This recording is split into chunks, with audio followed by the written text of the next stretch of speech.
Hey, how's it going? It's Grant with the Garden of Eder. And Shelby. And we got... Oh, I got to introduce yourself, man. Oh, Chance. Hi, how you doing? Chance with Aquascape. And then we also got... Brian with Aquachar. So this is going to be our first episode of Half-Scaped.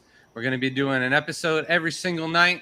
We are going to be rotating. The odd numbers will be streamed on our channel, the Garden of Eder, and then even numbers will be streamed on Chance Kramer's channel, which is Chance Kramer. So catch us every other week on this channel, and then vice versa on Chance's. But this week's topic is going to be aquarium maintenance. We personally have 300 plus tanks and some ponds. Brian himself is the king of aquarium maintenance with media and everything that goes on scientific inside there. And then we've got Chance Kramer, who is going to touch up on all the high tech end. And then we've got a few things to throw into the mix as well. So let's start off by saying hello to Jamie Anderson, early watcher, waiting in the wait room. Thanks for stopping by. But so basically we thought we'd go over aquarium maintenance and everything that there is to it. Figured we'd start low tech and then work our way up. But what do you think would be the most important thing to aquarium maintenance, Brian? Water quality overall. I mean, I think that I think we went over in the last show. I think that making sure you clean out your actual filter, realize that that's what keeps your aquarium alive is the most important part. I know there's some other key aspects of it, but that's definitely a huge part of the water quality. It finds your balance and stability and all that stuff. So yeah, that would be my advice. Like, make sure that at least once, my advice is once a month at least, take a bucket of aquarium water and shake off your media and squeeze it out and let it reestablish to your current issues. So. Yeah, well, also like more on cleaning out the filter, and that was Chance's advice last week. And I definitely went through and cleaned out some filters. I didn't get to the specific tank that we were talking about. Just haven't had enough time. We've been cleaning the fronts of all the tanks, and I've been cleaning out the sponge filters where the water quality isn't up to par. But it has been helping a lot. Sadly, like a couple of the tanks that we just set up, which has completely clean filters, already have a little bacteria bloom. But they were one of the older tanks, so maybe the mold got into the water column and sucked up into the filter rather quickly. It happens. Stirring up the substrate even. So in the substrate's where all your bacteria lives for the most part. And bacteria blooms aren't a issue as long as you control them and deal with what the root cause is, which is, imbalance in organics. Yeah, no, so they weren't really an issue. Like we've had breeding colonies of shrimp in just the biggest bacteria bloom that you could ever imagine. Oh, they love it. And yeah, it's no problem at all. Just it's an eyesore, and then you never know really how many shrimp are in the tank.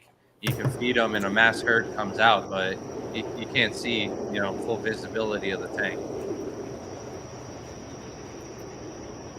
Yeah, it goes away. Most of them,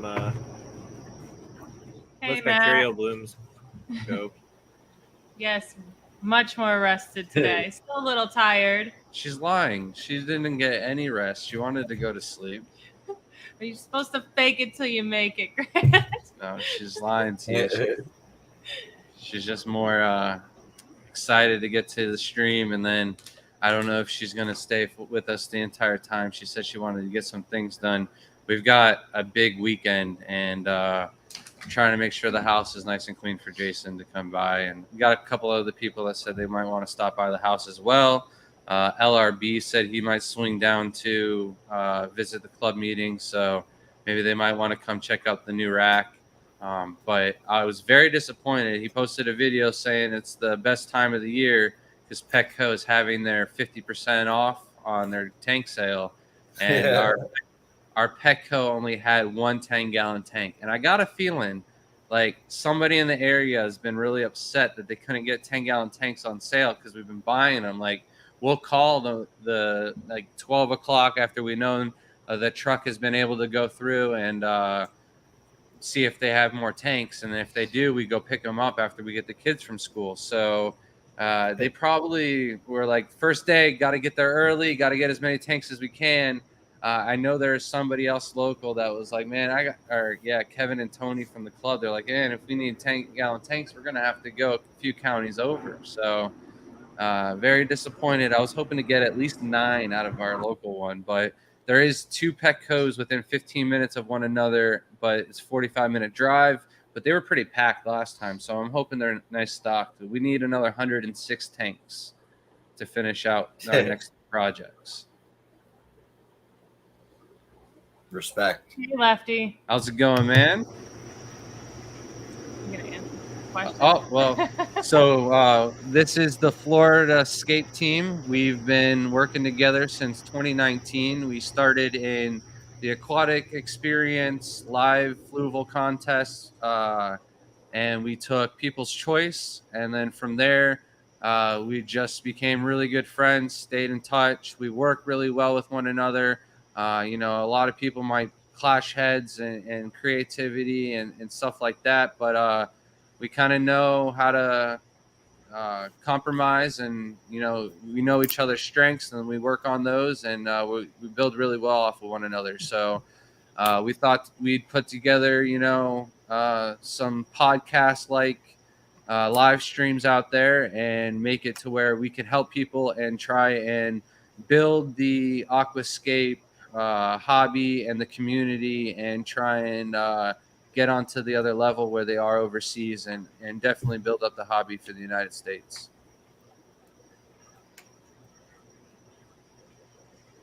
But we like to hang out with each other outside the box. Sometimes. Yeah. And we like to nag on each other, and it helps by getting stuff done. Like, Brian, why is the tank behind you looking? You try to change the angle, so we but like all you did was show an emptier side of the tank. So I have a question for you. Why is the tank not set up? And then I have a follow-up question that we might want to hit later on in the stream after we've talked more about some maintenance. So tank's not set up because I've had a hell of a week. Working in the industry, it's super stressful. Spent the last couple of days trying to deal with saving a relationship on the saltwater side. I saw your post where it was like one bad person for every 20 good people that bring you up. There's that one bad person that brings you down, and it's true, man. I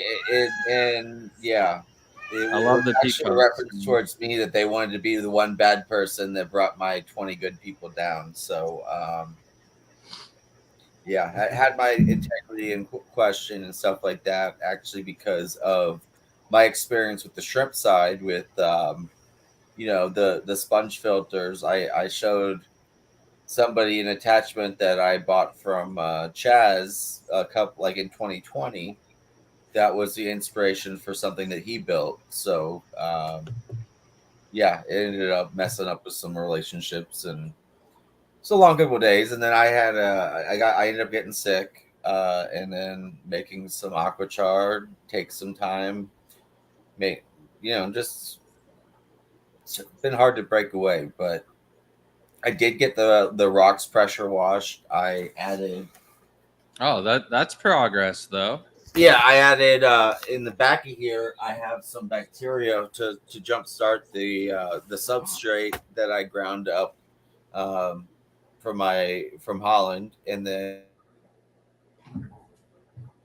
I put up some bags of aquachar for a substrate base. So I'll show you through I'll go through the process, and we'll document it and everything like that. But I've made some progress. It's not visually here, but just getting prepped up, and like when you have old rocks and they got algae on it, just getting the pressure washer out and going through that whole process was just it was an ordeal in of itself. So I'm ready. I'm gonna start getting some stuff together. I'm gonna start actually doing some scapes and getting this ready to do it. I have a vision in my head on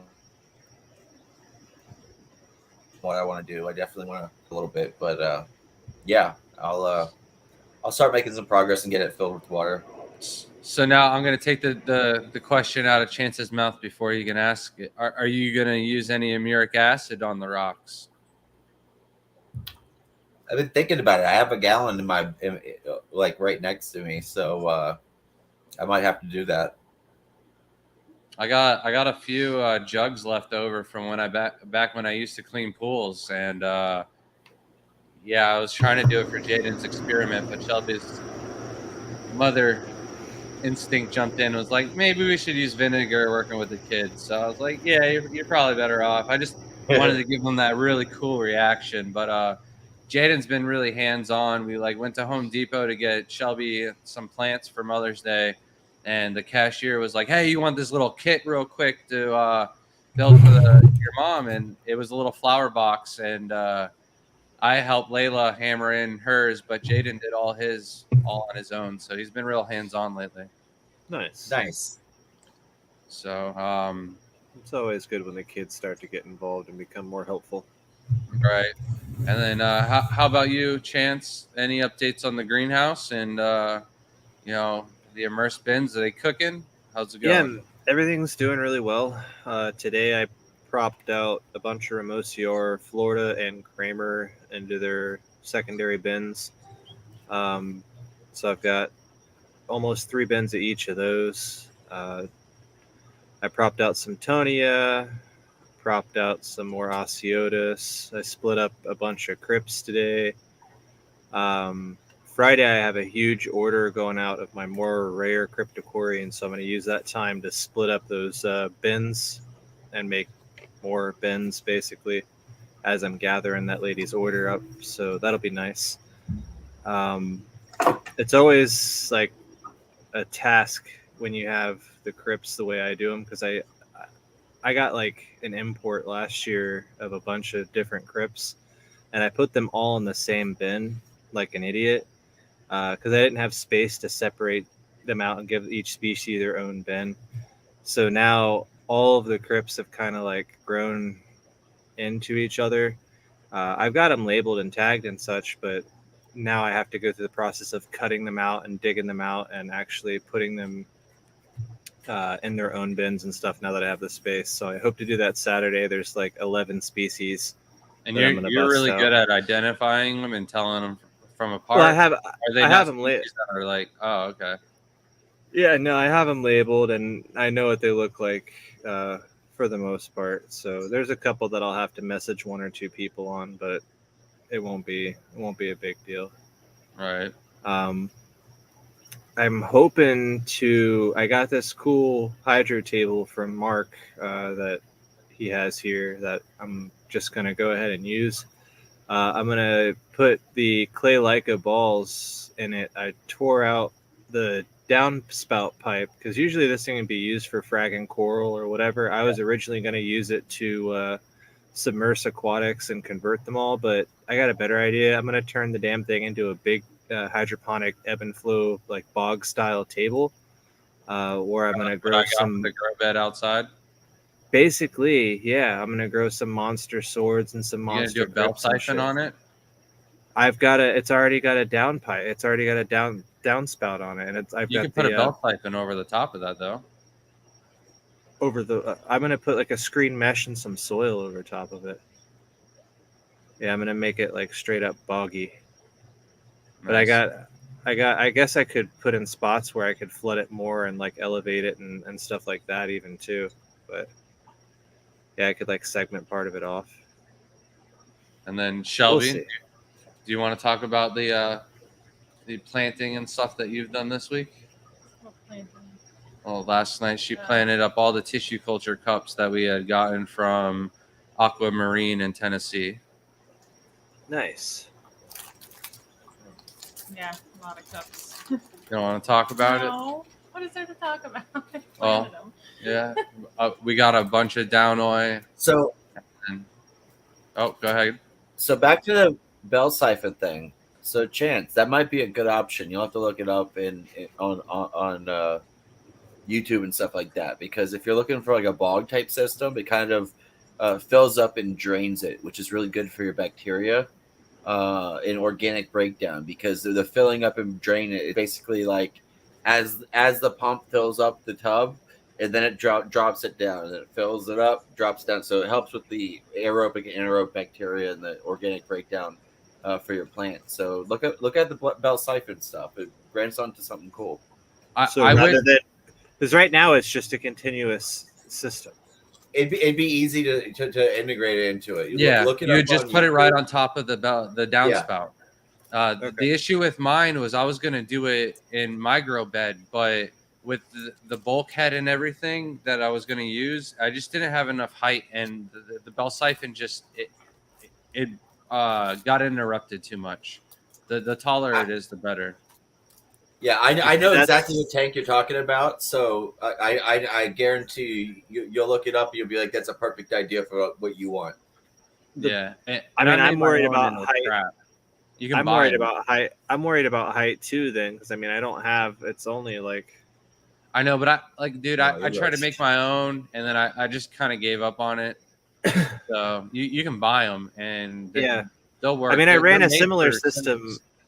I ran a similar system on rain gutters. I don't know if you remember that table. Like I made the rain gutter table. I was basically just going to do the same shit with the same thing with this, and I don't know. We'll see. It's just a cool topic. I think people would understand. Like I thought it was worth discussing. Yeah. So back to the chat real quick. How's it going, Dead Boy? Do you want to say the hellos? How's it going, Frank? How's it going, Mr. Nugent? Hey, the Nano Aquarium guy and Dreamweaver Aquatics. How are y'all doing? Thanks for joining us tonight. Feel free to ask any questions in the chat. I'd like for things to be a little bit more involved. If you have any questions, need any tips or tricks, or want to know any of our secrets, this is the place to find out. So I asked Brian what he thought was the most important thing to aquarium maintenance. Chance, what do you think is your key thing? Airplane. Oh, airplane. All right, Shelby, what's yours? What? What's What your was the question? So what do you think is the most important thing when doing aquarium maintenance? She loves water changes. I do all the water changes. That's actually the only thing I do, man. Yeah. I do them if it's an emergency or I need to help him.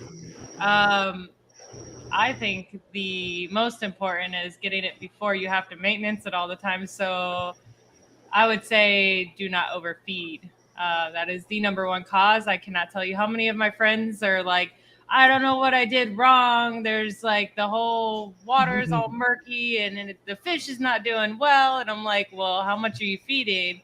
And they're like, for one fish, they're feeding a whole cube of frozen food. And I'm like, you can't do that.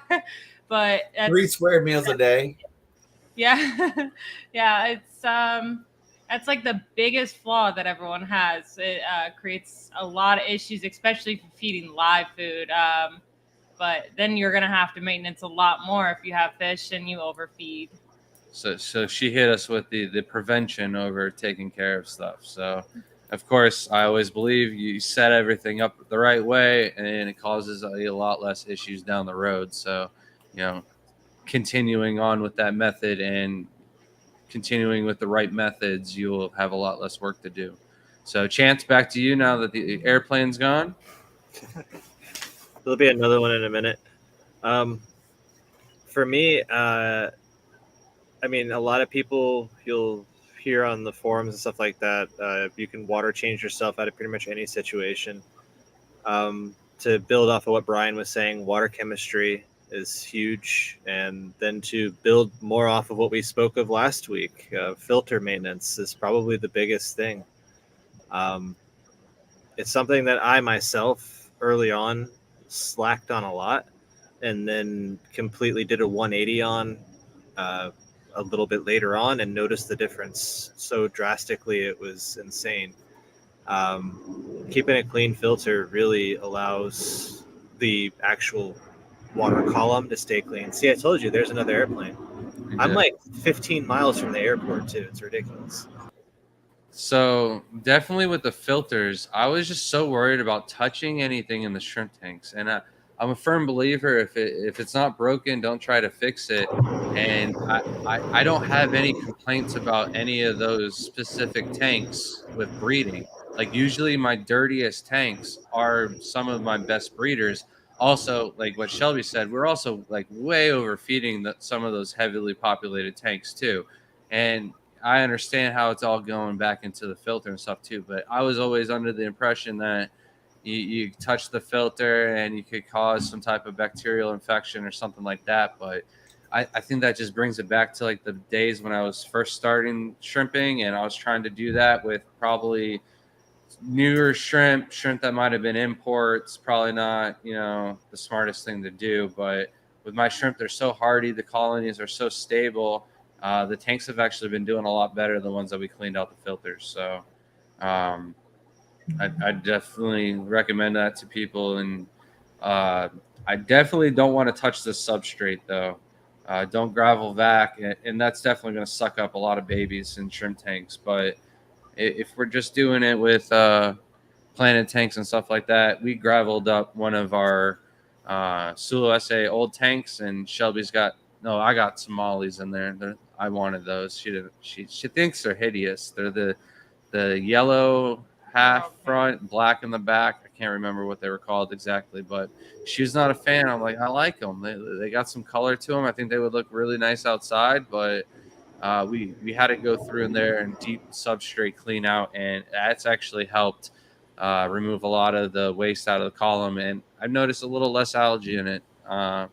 It's only been 2 days, but that's a tank where the algae grows back pretty quickly, the hair algae. It's a really strong light for the Sulu SA, and we just kind of left it on there. But it's been like 5 to 8 years that we set that tank up. And so there's a lot of debris in the bottom, and there's a lot of snails in that tank. It's 5 to 8 years. I don't know when we set it up there. I mean, 3-year gap. But 3 years is a big difference. there is a lot of mulm built up underneath the substrate for sure. So we got Grant. You probably got more 10-gallon tanks than anyone else in Florida. So there's a Achilles guy in Jacksonville, I think, might have more 10-gallon. I think he's got more than me. Yeah. And then there's a guppy But breeder. Hey, hold on. The Killy guy in Jacksonville, he cuts his 10 gallons in half. out. So he might still hold the record. Oh, he cuts his 20s in half or 10s in half? 10s in half. Yeah, okay. But so you might still have it. There's also a guy in South Florida that breeds guppies, but I think they're outside. But I didn't know the square footage of our house, and Shelby looked up the square footage, and we're only at 1,100. So I'm thinking that we might have the most tanks for anybody inside the house, not including the garage. Because a lot of people have a lot of tanks, and they're in the garage or basement. So I talked too soon on his internet getting cut out. We got to get him an ether cord out to the shack. So we got Ray Aquatics joining us tonight. How's it going, man? Nice for you to join us. We are talking a little bit today. I've got to stop by his house and check it out. He lives north of us, and I think it would be great to stop by on our trip back from Pittsburgh. We are going to do a tank at or a talk for one of the aquarium societies up there in July, and I'd like to stop at Ray's on the way back probably, and then maybe even LRB's if he's got enough of this stuff set up by then to check out. So, and then how's it going, Robert Bloomfield? You will be on our short list of people that we need to get with next week. We've gotten quite a few things this week, and I don't want to overload us with too many new shrimps. But the tanks are cycled, and I'm pretty sure I'll be home next week. Where I wanted to get the orange-eyed black tiger or the orange-eyed King Kongs off of you, and also some scorpions. But I didn't want you to ship them out on Tuesday, and I wasn't going to be home on Friday. Got a I want to question. put some. When it comes to Aquascape competition tanks, do you maintain them differently? So, Chance, you're eating. Brian, do you want to hit this topic first? Yeah. So honestly, with competition tanks, it's basically you have a lot of growth and stuff like that might be ugly for a long time. Then you trim it up and you do your adjustments for the final picture. With a competition tank is basically it's going to be a 6-month setup, and you're not trying to grow it out longer than that. So my last IAPLC submission, what I did was I actually had it all the way grown out, like out of the tank, and had it a lot really bushy, and then I cut it back, and then you kind of add the fine details and the stuff that you want from a picture standpoint right before the competition, like pictures go. Think about it like prom night versus trying to make something that you'll enjoy and have long-term success with. So there's a couple of things that I would do extremely different with Aquascape tanks that I wouldn't do with like breeding tanks. One of them would be like cleaning up the substrate. With Aquascape tanks, the tanks that have the perfect white sand, that's done by gravel siphoning it up every single time before they post a picture. They'll take the dirty, the algified sand off the top, any mulm, and then they'll just take a little pipette and put brand new sand over the top, and it makes it look real fresh and clean. So that's something. Another thing, sometimes these competition tanks, they're not set up for that long, so a lot of them will be going through the new tank syndrome and stuff like that. And to combat algae, I might do 50% water changes on some of my Aquascape tanks every couple days just to keep that water as clean and pure as possible. Because if you do that many water changes, algae is almost impossible to grow. It just doesn't do well in pristine water. Okay. So to build off all of that, it depends on your goal. Your goal of your scape, your competition scape. If you have a scape of a nature style aquarium and you have a bunch of slow growing ferns and anubias and a lot of visible hardscape, your maintenance is going to be a lot different than if you say have a Brazilian hybrid style scape that has a lot of stem plants and things like that, fast growers with a lot of moss. Your maintenance is going to be different. It's the difference of maintaining an iwagami in its first few months compared to maintaining a Dutch tank. It's apples to oranges. So it really depends on what you're doing on as far as your maintenance goes and what your skill level is. The higher your skill level gets, the higher your maintenance level will get.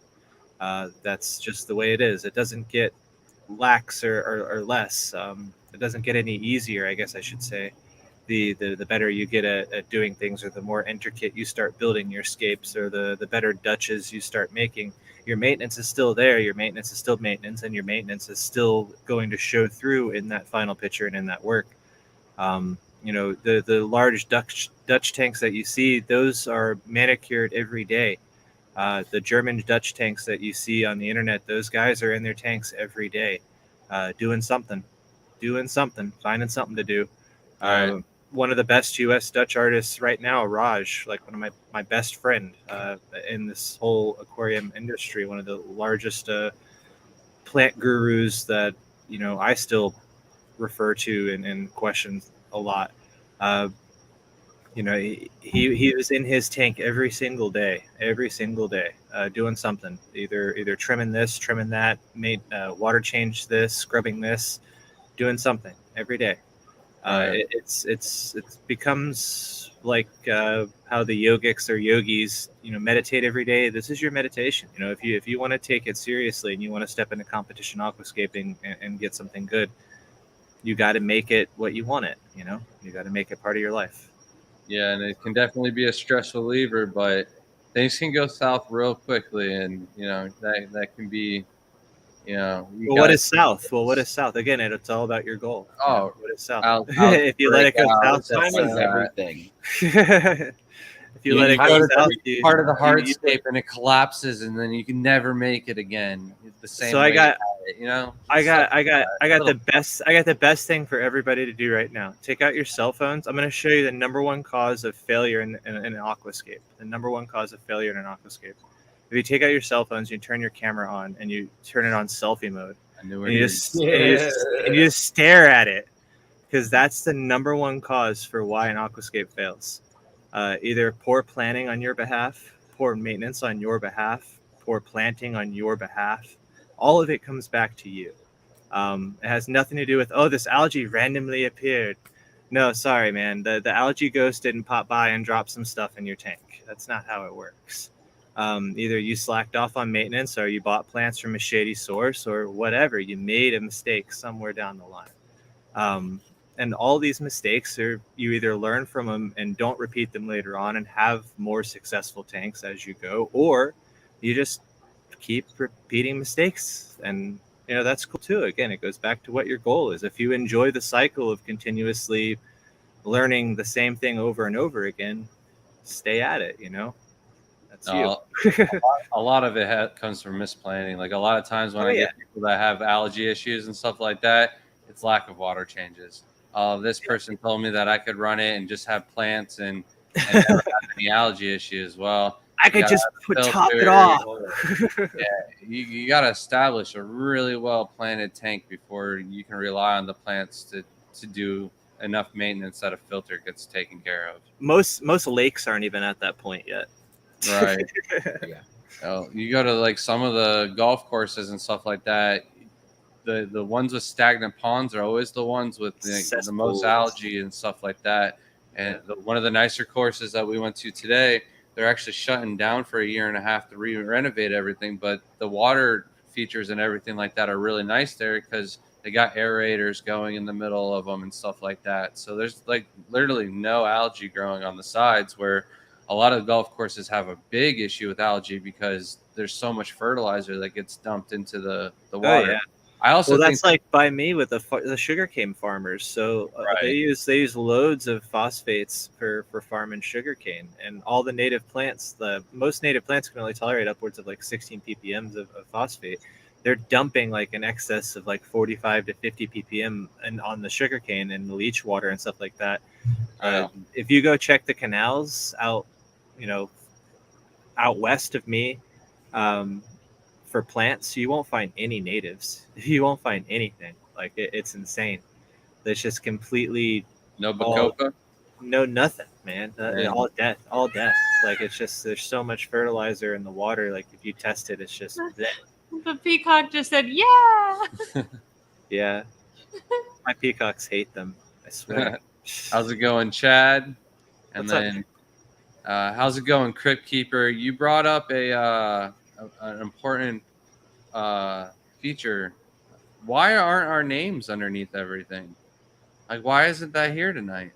There's You were always pressing buttons earlier. I'm always pressing buttons. It only does that when you bring up a comment. No. Oh.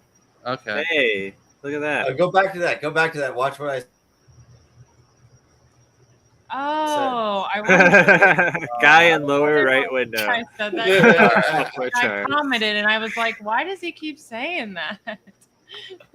And I believe you said something to me earlier, and I didn't comment back. You messaged me, and I was on the golf course. Oh, the pump. I need to get him the pump to what we use for the water changes. He's got 6 foot of head height, and he can't get it up higher. So I'll send him the link for that. Did you say hi to Nope. Steve? How's it going, Scuba Steve? So when I was in, we were at Aquaticon. We were doing an aquascape contest. me and Shelby both jumped in. We had to step aside from the booth, and Scuba Steve was there. I was like, "Hey, bro, do you mind if I step aside and you watch the table for me?" And he accepted his pay in plants. So he is a man of aquascaping himself. And Mind you, he did not tell me that No. he was leaving someone at our booth. So I come back and they're just sitting there, and I'm like, this kid looks familiar, but I don't know who he is. It took me like a good minute to realize who he was, and I was like, oh, okay. Next time, tell me. So I just don't think random people are just like chilling and becoming our new employees. I'm meeting with Sean. I'm not meeting, but we're gonna call Sean from Aquashella, and I want to pitch him the idea to do like a scavenger hunt of the creators. So they have to go around and get all the autographs, because Scuba Steve goes around at every single Aquashella and gets all of the people to sign Didn't they do that at Aquatic the Experience, posters. but No, for booths? They did it for booths. I thought it was actually Aquashella, because it was at like the American Shrimp Contest. They had to come and vote in order to get their stamp. I think it was. So we need to go back to doing some like that. That was really fun for all the kids too. We lost chance. You told them to do that.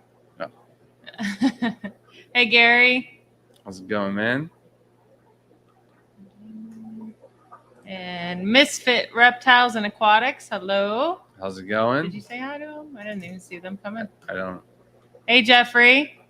Jeffrey Brown, how's it going, man?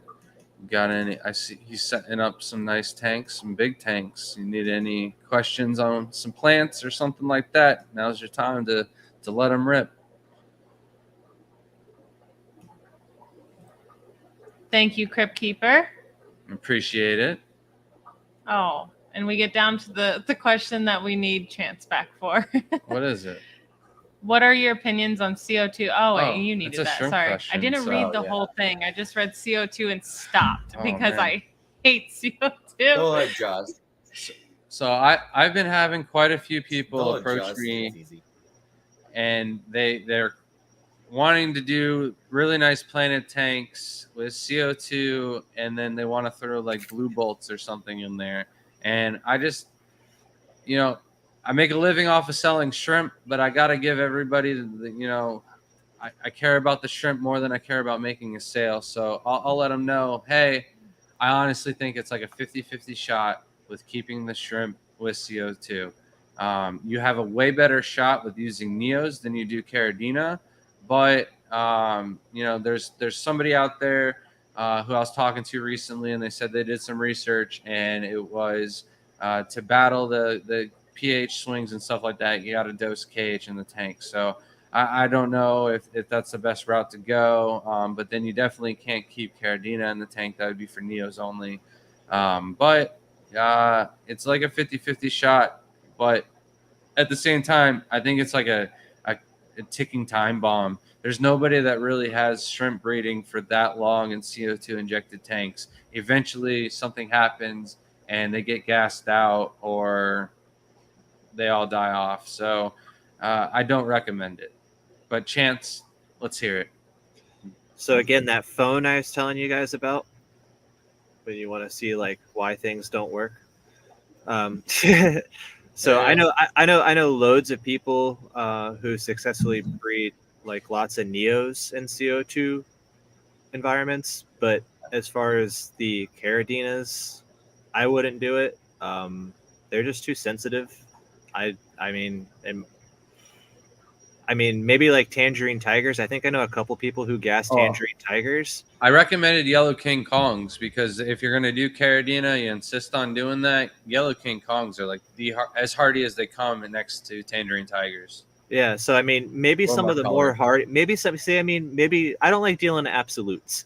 So like maybe some of the more like hardier ones. And again, if you're on your game with maintenance and it's all situational, if you got a lot of, hardscape in the tank, like Series Stone or whatever, that could be the cause of why it doesn't work for you. Like it's all situational too. So I think they should do their research and play the game a bit more, figure it out, let us know, figure out what shrimps will do well. Buy them off a Grant though, so he makes the money off your experiments. So that's going to be a collab that we're going to do one time. Is me and you are going to set up a CO2 injected tank here at the house together, and we'll Just cycle it gas for different 30 shrimp. days. And I'm gonna keep shrimp alive and breeding and thriving, and I will grow some nice rare plants that I get off of you too. So you're always on me about that, but one day we'll I've get done there. it plenty of times, and to be honest, like, you know, once they, you know, you said 50-50, but like usually once it's established, you're just trying to maintain whether you gas the tank or not and keep the pH. So like if you build the pH too high, your swings of or if you build your CO2 too high, your swings get too high. So it can cause such stuff like that. But once you have an established culture, you definitely can keep it going. And I had something to say, and then shrimp came out and distracted me. Oh, all right, Brian. So I think one of the things that we should do is, because I have a couple scapes in mind that I want to start doing here, and I talk too much. So I think maybe you guys should run some of the streams one night, and I just scape on screen, and you guys can tell me, no, that looks stupid, move this. The chat can jump in and say, oh, I really like that, or something like that. We can all build a scape together. But I mean, we just do it on our stream. But Brian, you could do the same thing with your scape. You know what I mean? Yeah. You can just Well, have and I the think that if camera anybody focus. wants to say, hey, if I think, okay. What? My bad.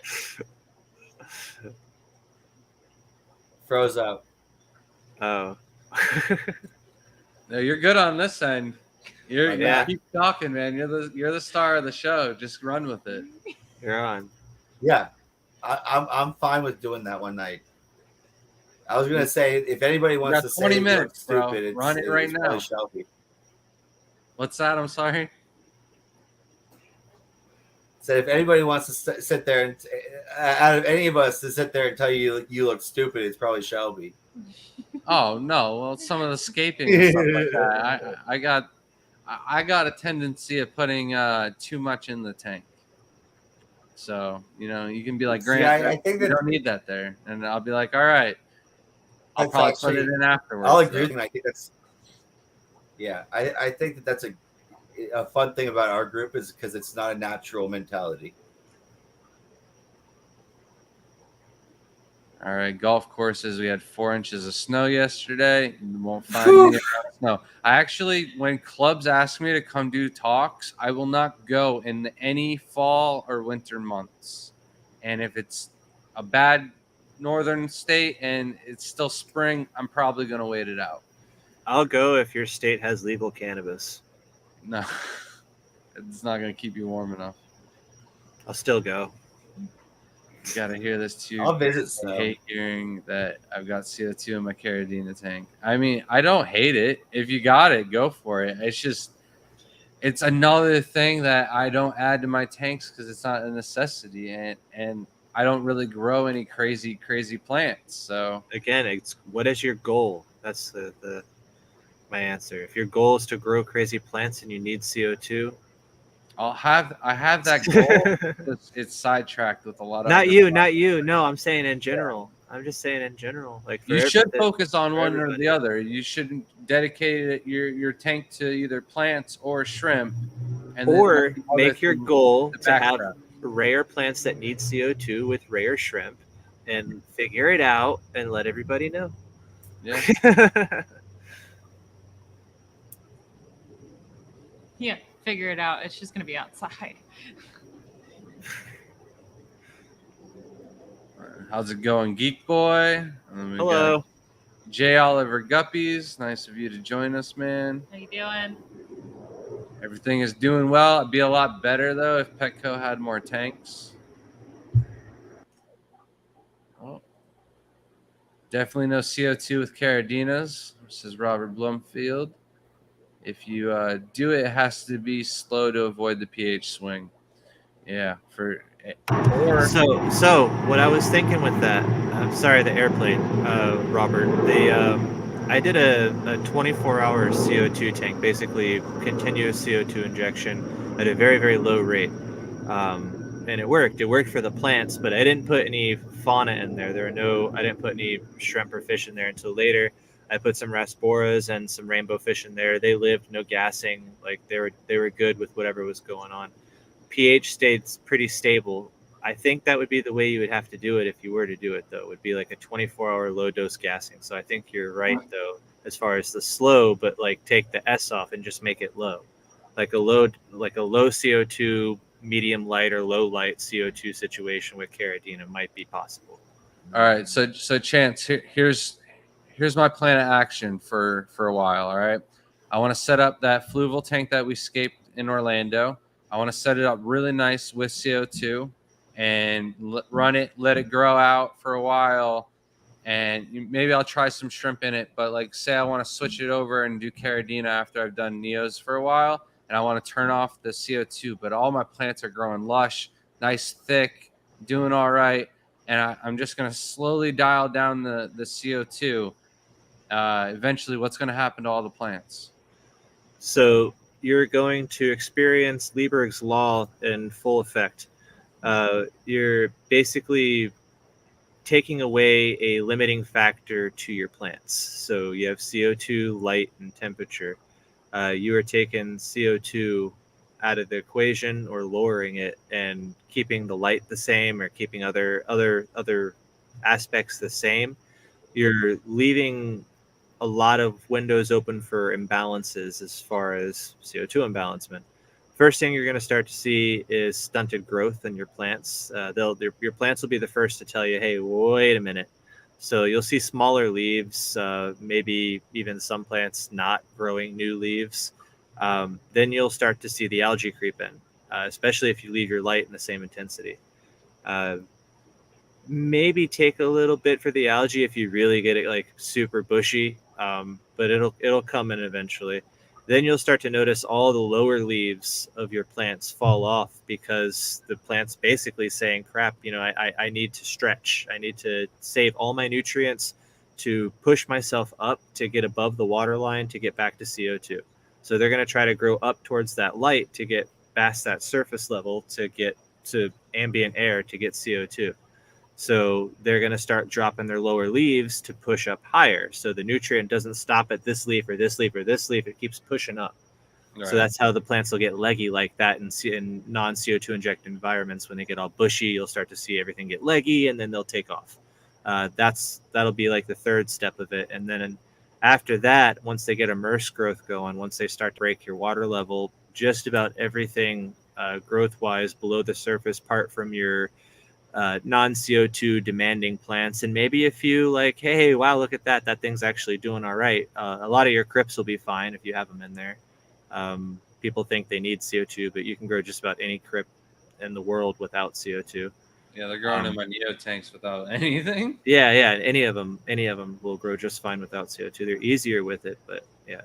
But that's what'll happen step by step, as long as you grow it to like a big old bushy mess, like that's what'll happen. But if you grow it into just like, let's say you got a nice trimmed maintenance scape and then you just one day cut the gas off, you got like maybe a week before you have It all changes, hell yeah, break real loose. quick. So what would you recommend doing then if you wanted like a nice tank without running CO2? Would you do it that way where you time and patience? No, I would not so start with started CO2. all over. I would start it. Yeah, non-CO2 injected and good horticultural care from the get. Good horticultural care. Watch my plants. I start to see algae. I figure out why. I take care of the plant. I trim the plant. I cut it back. I replace the plant if I can't figure out what's wrong with it. If it's not working in this situation, if it's not working in this environment, guess what, man? I got 266 other species of plants out in the greenhouse. I'm gonna go find one that will. Like it's don't marry to a plant. There's no need. Unless that's again your goal. If your goal is to grow plant X in a no CO2 environment, then figure it out. And Crip Keepers said they're doing it for a month now, but they'll keep us updated with it. And I think that would be great to follow up. He's already on the jump on us. Sweet. And Grant, I built a new rack today using your design from your YouTube video. Still need to double the uprights and paint it. Well, best of luck to you, Gary. I'm no engineer by any means, but Shelby and everybody else gets behind me and lets me run with it. So I just let it wobble, and so far everything's been great. Your insurance company's like, No, so I just don't let the insurance people come by. we're gonna have to come by and do an inspection. No, I'm not home. Yeah. So the last time they came by, Shrimp jumped the fence and chased the guy back into his car. Good. And I heard it because I was in the shrimp room on the side of the house doing water changes, and I heard like something go up a chain link fence, like not go up a chain link fence, but like something aggressively shaking it, and it was him jumping up and over it.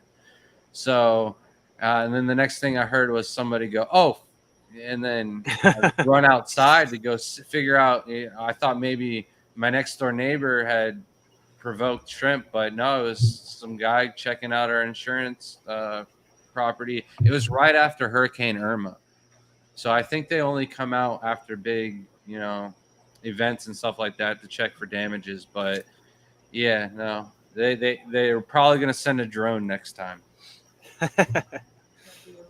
Some maintenance. We're losing Shelby though. I'm sorry. I'm gonna go work on some tanks. This whole tank maintenance thing. Yeah. Have a good night.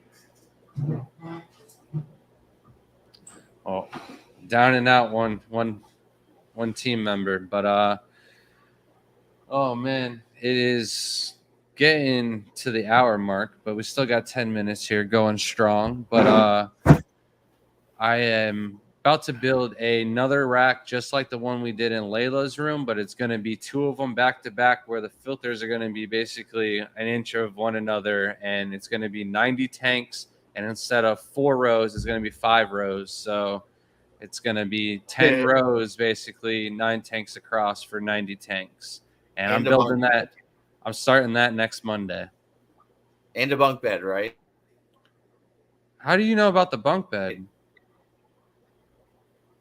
How do you know about the bunk bed? I assumed. I know you too well. No, well, we went to IKEA, and Layla begged us for this bunk bed, and I'm just like, Layla, let me build you something, because that they don't make. I can put shrimp tanks on it. And it was also she wants underneath it and like a closet and stuff like that, and I was like, let me build you something like that so I can put tanks in the closet. That's what I was thinking. Yeah. Not tanks part of the bunk bed, but yeah, no, definitely.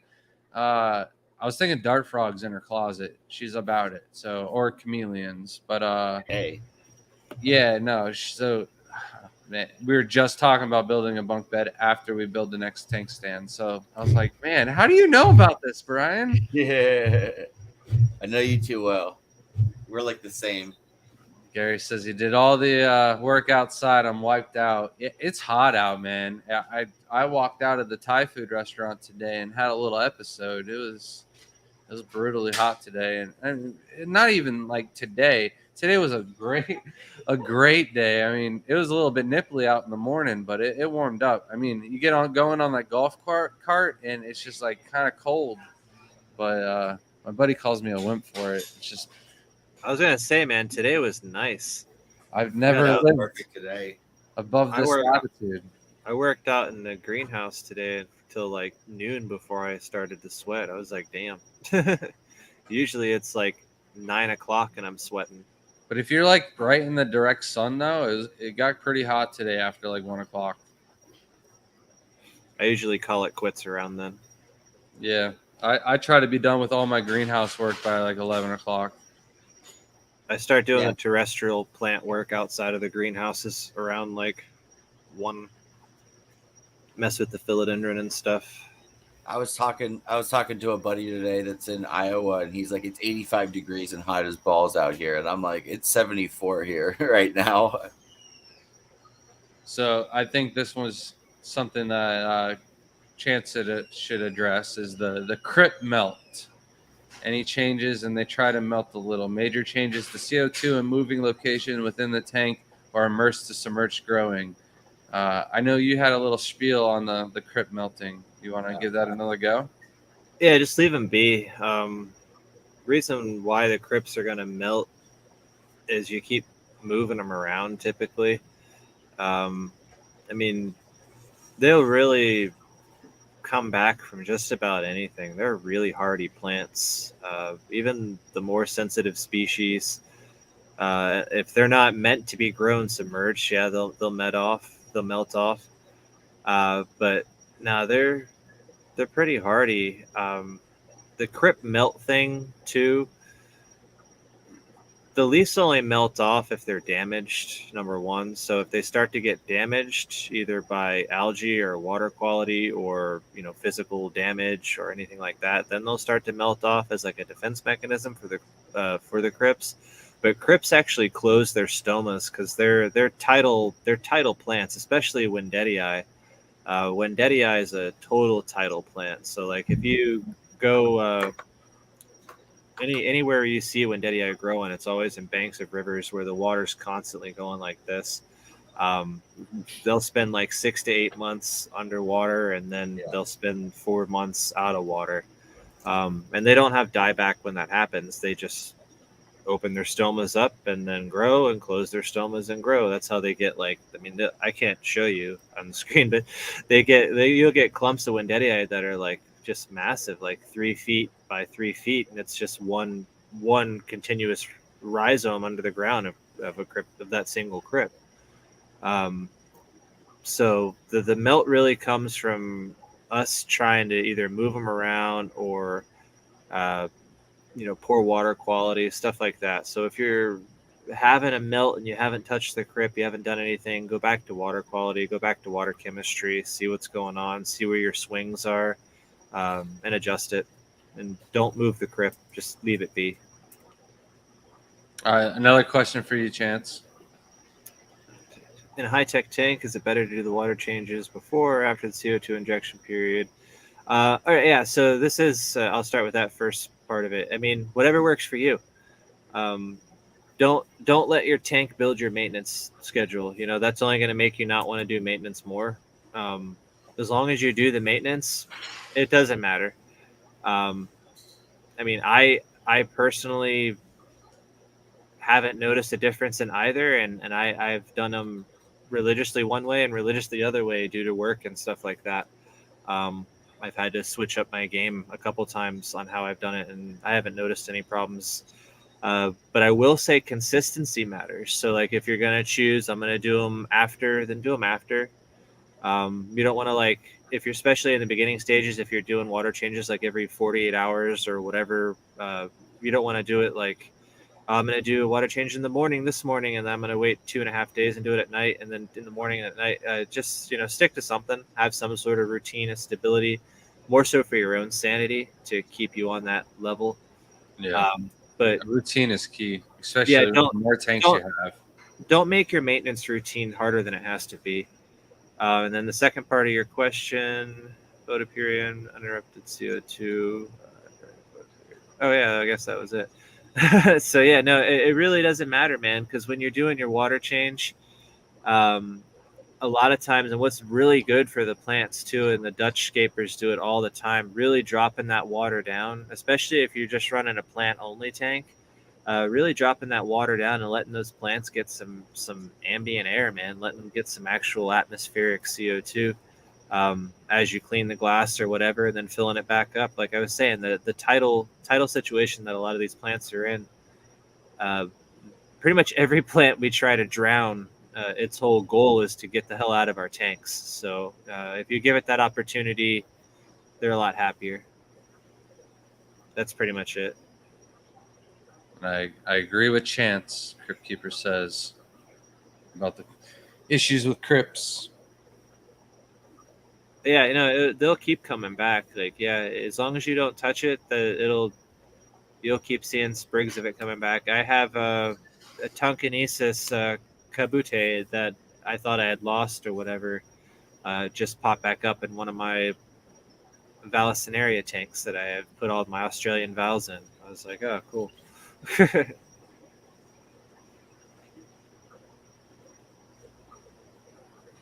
Nice. Have you seen Chance's immerse bin videos yet, Crypt Keeper?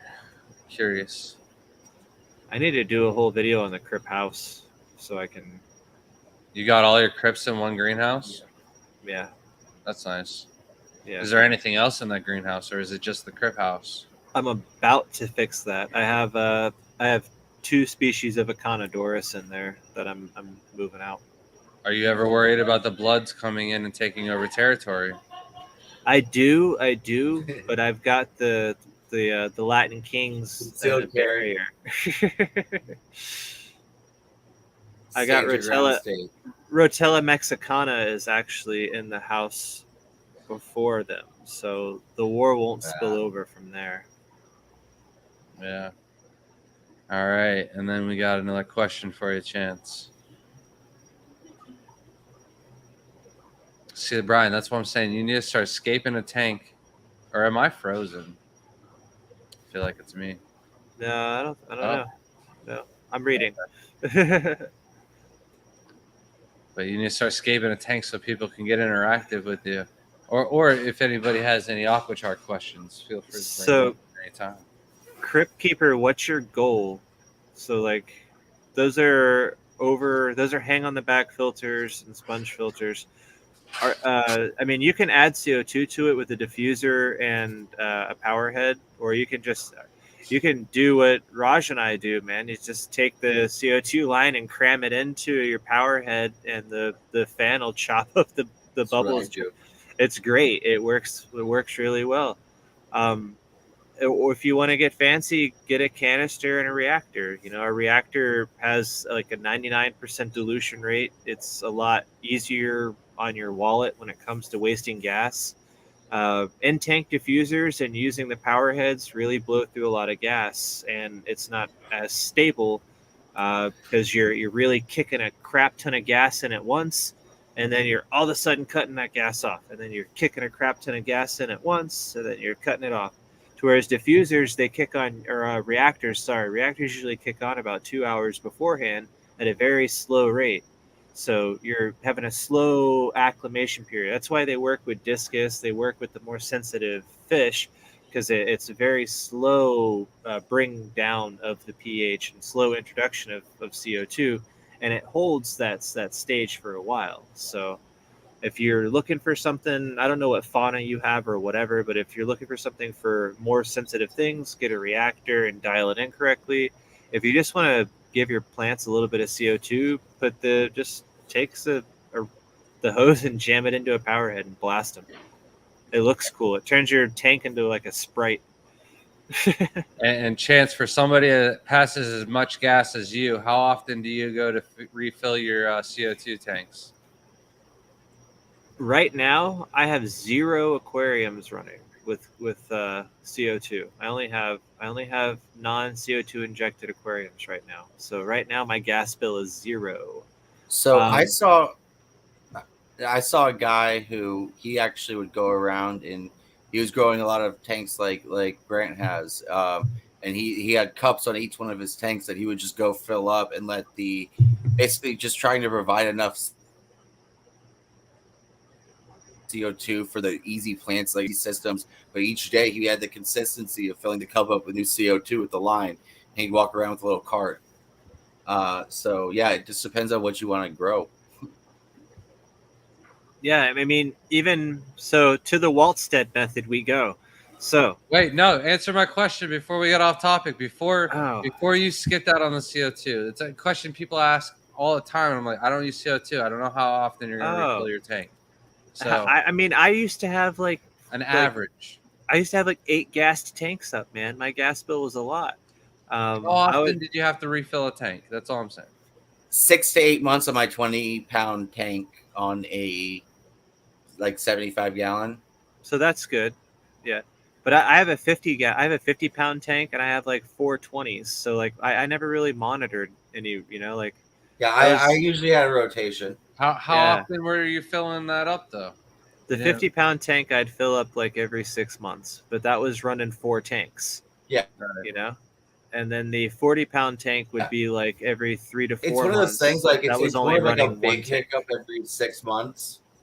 If you plan for it running out about every 6 months, you're usually good to go, like as like a big like part of your hobby expense. So like people think it's expensive, but it's really not. If How you much think is it to about it, refill like a 20-pound tank?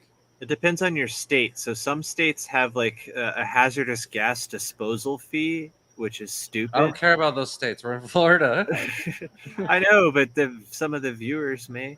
Yeah. No, in our state, it just depends. Again, a 20-pound tank for me is like $30.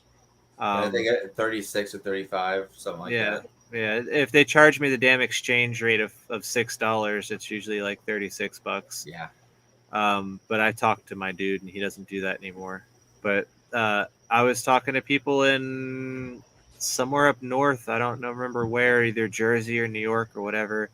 They have like a hazardous gas disposal fee or whatever when you go to swap tanks. So even if your tank has like a little nothing in it that you can even get out of it, they charge you $12 on top of the gas bill. So like whatever their overpriced gas is for that state, they already throw on another fee. It's like, holy crap, man. Yeah. All right, back to your Wallstead method. I'm Yeah, sorry. yeah, okay. So even to the Wallstead method, like I was saying, you know, like the whole Wallstead method thing is like no maintenance, no water changes, or minimal maintenance, minimal water changes, only top offs. So that even topping off an aquarium, pouring more water in, adds atmospheric CO2 to an aquarium. So Opening up the doors from your house. Yeah, it to pushes let air in from atmospheric. outside will bring in more CO2 in your house. Exactly. Literally 3 minutes So- or 30 seconds. What about you know, I got these Elitas hooked up in the house. What if I set it up like a really good planted tank system on one Elita, and then I ran a CO2 drip line into the airline intake for the Elita, so it was just pumping through the air system? Would that generate some CO2? I know I'm probably going to waste a lot of gas, but would that be like an effective way to do like 100 tanks on the system? I mean, you would get CO2 somewhere. It would be you. You have to would, use like a lime airstone or something. Yeah, Small it would. bubbles. What It if wouldn't- the lids the are CO on the tank? And So the everything? dilution rate of CO2 is a lot slower than the dilution rate of O2. So CO2 dissolves a lot slower than O2. So like Especially in fresh water.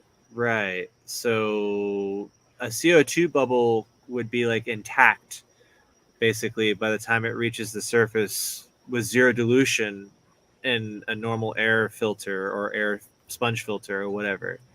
You would need something to really microtize, like break that bubble down a bit. Yeah. So I don't know. I don't think it would work. I mean, try it, measure it. You can measure it. So Tom has a hack how to turn a pH probe into a CO2 probe. Oh, that's nice. I'll share that with people later. I thought there's also like a calculation you can do with your pH and your It's GH. pH and KH. Yeah, pH and GH. Yeah. yeah. But Um, that's math. You can make a probe. That's I like dipping. math. I like dipping probes. Were you done with the Yeah. Wallstead method? You Yeah. like the probe. Yeah, it was just an example. Aw, thanks, man. Found you in the rare plant group. That's where you could find That's where I Chan hang out. hanging out. Pretty much any plant groups. All Or right. bait groups. Not opposed to switching filters to a canister in the living room. Just want to have stunning bright colored plants. All right, so if your goal is stunning bright colored plants, then yeah, switch to a canister, something that's got some good power. Oase Biomaster 650 or Fluval FX4. Get a reactor, either a Rex Griggs reactor or a Surgus reactor, and get a good light. Light is what's going to get you color. most colors photosensitive, photo driven. So Got it. get a good light. Yeah, is Best that way the to first diffuse. slot for the day? And you got it? Oh no, man! I've already killed 6 and they've bit me 0. This is payback for last time. Is Nano Aquarium Let's guy go, keeping Chapter. count? Is he I here don't know. today? I haven't seen him. No, he him. said hi in the beginning. Oh, he did. Hey. I just don't know if he's there lurking, keeping count or not. He's been quiet. The best way to diffuse CO2 is a reactor. As far as it's a Rex Griggs or a Surgus reactor, that depends on your pump and your setup. I like Surgus reactors because you can put a little bit of media and they make more swirlies, and I feel they're more effective. Have I measured to see what's more effective yet? No. Will I eventually? Maybe. But I like Surgus. I have Rex Griggs running too, or I used to. So You're getting so high above what nature would normally produce, so it's like a question on like how much is enough. actually, There's more in nature. actually, I disagree. I've calculated upwards of 45 ppm of CO2 in stagnant lakes, stagnant little ponds, and that's due to limestone underneath the soil being basically dissolved off by peat on top of it, as well as bacteria. And that's at Hontoon Park, I right was up gonna say in bacteria release a lot of Central it. Florida. Yeah. Yeah, so I mean bacteria, and then springs. When I was up by you guys, like those springs up there, I guarantee those are Yeah, all the bubbles coming up are Ranking. probably CO2 bubbles, not oxygen. Oh yeah. All right, Brian. or some crazy gas. Is there a difference of aquachar over charcoal? The question we've all been waiting for. In this Oh chapter. man. Finally Depends on been who you answered. ask. It's not common in my parts of Canada. So I actually like, hold think on about it before you more. start, Brian. I actually owe Jamie a package. I promised I would send it up, but since he's in Canada, I couldn't send him any shrimp. We are almost out of stickers of the original version of our logo. So if anybody wanted that, place an order soon, or else those will be out, and like I'll have to do special giveaways only in order to get one of those or something like that. But I want one. I want one. I can send. I got you guys, but I can send Jamie some stickers, our OG ones, and a bag of Aquachar until I get the new stickers made up to send them over. And I also had some surprise stickers. I got a couple of extras from Ruben at Shrimp Pimpin', and they're really nice vinyl stickers. So I'll send him one of those as well. But back to you, Brian. Yeah, so we're more of a think about it more of like a ceramic biomedia. That is like a passive form of biomedia, so they're reliant on the flow of the water to kind of mostly the stickiness of the biofilm. Aquachar uses like the adsorption principles, which is like pulling out the yellowing stuff in the water as a way to kind of act like Uber Eats for your bacteria. So it's able to produce your breakdown levels of the a microsite where you can it speeds up your organic breakdown process and helps with the clarity of your water from that standpoint. So that's the brief overview. There's a lot more that goes into it and stuff like that, but yeah, you can pass the CO2. I'm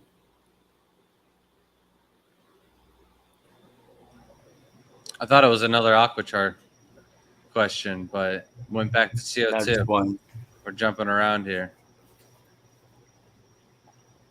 Oh, Jamie, I do have a distributor up in Canada. It's A1 Aqua. But I can ship dry goods up to Canada. I just can't. I don't have an export license for aquatics, so it's something that I hope to have in the future, like a high enough demand to ship up to Canada, down to Mexico, and then across the big pond or something like that. But the demand for shrimp is just so high. I don't feel like spending the expenses and looking into everything to make that all It's happen tough. when there's such a demand for the shrimp in the United States. Yeah, $30 here in New York for the refill. I believe that's for the 20-pound tank. How much noise is Shelby making? I'm just curious. Can you guys hear her shutting the door and everything? Yeah, Yeah. she's worse than the airplanes. Really? Yeah, Shelby, you're not messing with us? bro. Oh, bad. you guys need to let us know. That's I'm quality just control. joking. I'm joking. Oh, see, that's what I'm saying. Like, I'm trying to figure it out. I don't know what sounds like there's bubbles going. Oh, you got one of the filters unplugged? It's crazy bubbles. She's got one of your bongs. There's so much noise going around in the house with 300 tanks. It's crazy how just one tank, the big bubbles limit. change, and you're like, what is going on? And then today, Layla should have already been in bed, but she comes out and just like pours her water out into the sink to get new water. And I completely thought like a seal busted or something, and just a whole bunch of water dumped in. Isn't it funny? Oh my gosh. Like, I know I need to do filter maintenance based on the sound my filter makes when I walk in the room. It's funny how you get $12 for a paintball used to refill. know Holy like cow! the fish But tank that's for sound. 24 ounce though. For a paintball refill. And are you still using CO2 for paintball? I mean, I'm just curious if that's still going on, because you have to get the tanks rehydroed and stuff like that. And I'm so surprised if you still have an in-date CO2 tank that they're still using. But maybe that's how they play up in Canada. I don't know. I also know Canada has the highest price for paintballs. Like, it's $100 a case. I probably wouldn't be playing if it was $100 a case. It's $40 a case here. And I complain about that. We sometimes go and get it for like 30, but yeah. How's it going, Yellowstone Aquatics? Oh, the chat just Hey man, jumped. what's up? We are. Shelby said hello. She is scraping some tanks right now. We got Jason coming to town this weekend, so she's making sure all the shrimp can be seen. Oh, we got a count. Chance 7, Skeeter 0. I don't think that's right. I don't think he's killed 7 of them. I think he's got a bunch of misses in there. We got Nano. Are you here? It's probably not tonight. Chance, are you 7? Oh, Skeeters right now. Yeah, I grabbed one out of the air just a second ago. So But they got me once on my tonight? neck. They got me once on my neck. They got But me once on my neck. No swing and a miss. I've swung and missed a lot, but I've gotten 7. That's the count though. That should be the count. Is Oh, the I thought missing. the I thought the count was how many they times I bite. got bit.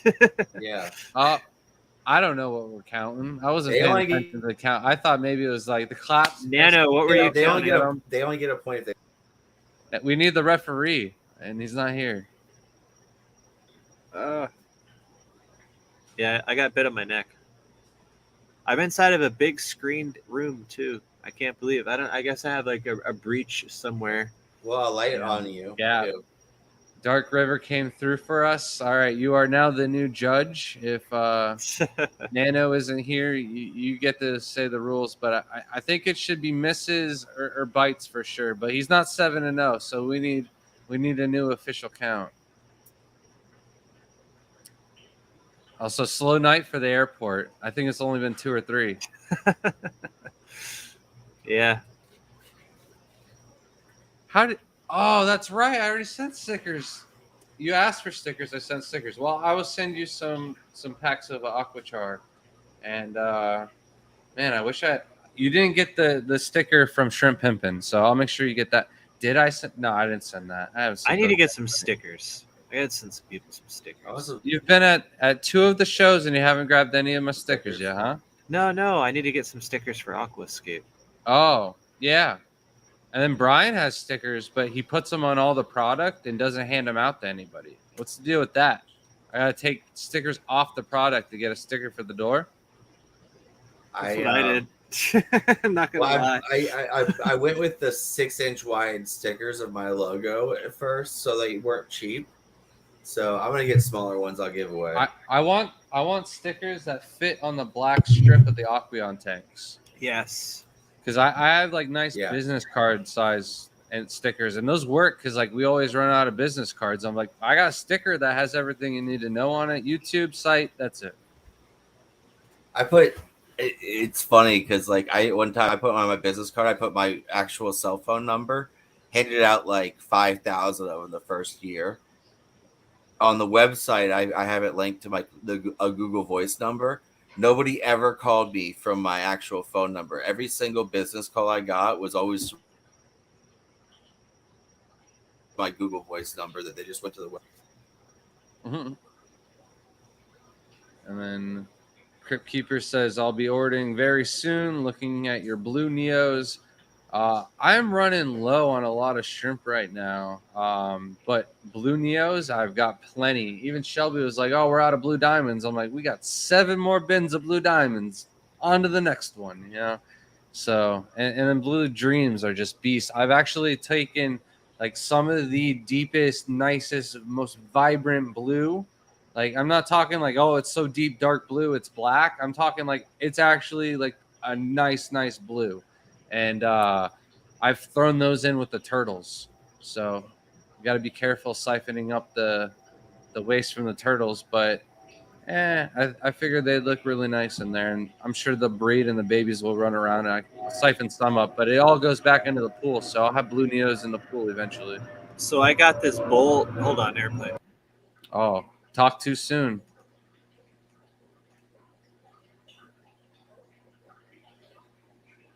Oh man, will the new stickers taste better than the old stickers? Sadly, they will not. They'll be probably the same. So I got this bowl I did, nice little scape in. I want some shrimp for that. What do you recommend? I want to do some Neos because I don't want to take care of Caradinas. So it really just depends on what color you dark. want. It's dark substrate, so something I can see. Yellows, reds. You didn't want Neos or you want Caradina? I do. No, You do I want do. Neos. Yeah. Yellows or Yellows. or red. Yeah, the reds are really coming in strong. I'll do reds. I like reds. Yeah, I'll order some reds off you this week.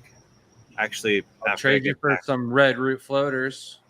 Yeah, I got lots of those. So I need them.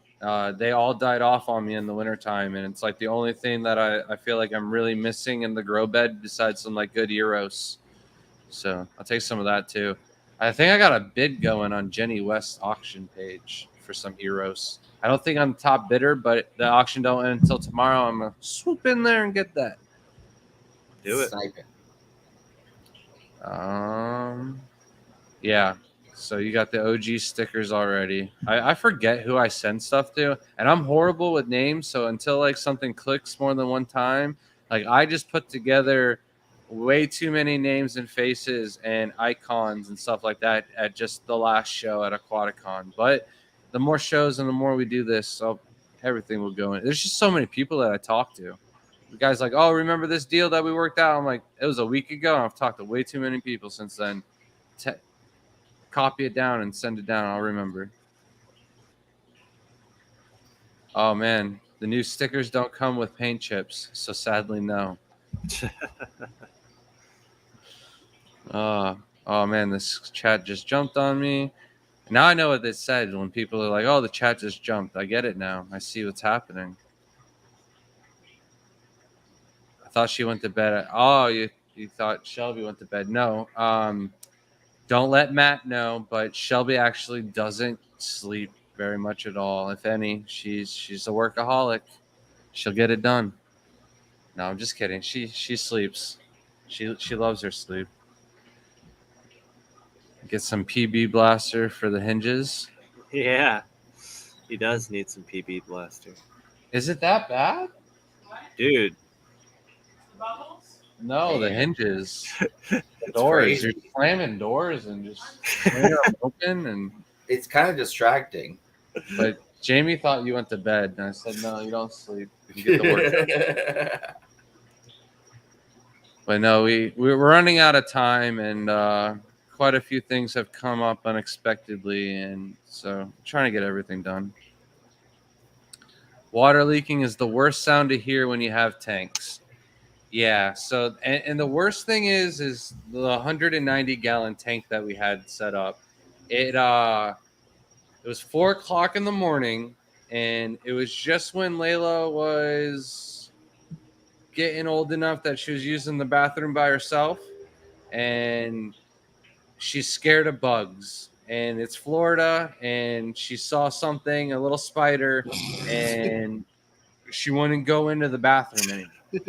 So she would come and use our bathroom. It's the middle of the night. It makes no sense to me because she's got to cross the entire house to make it to our house. So I'm thinking, I'm hearing water running. I'm going, all right, something's going on. Layla's, you washed her hands, and then she's trying to get out of the bedroom because I can hear water running and I can hear the door moving back and forth. I'm like, all right, she washed her hands. She forgot to turn the water off. All right, let's get her back into bed.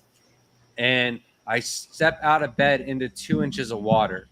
So I heard water running. It wasn't the sink. It was the 190-gallon tank leaking.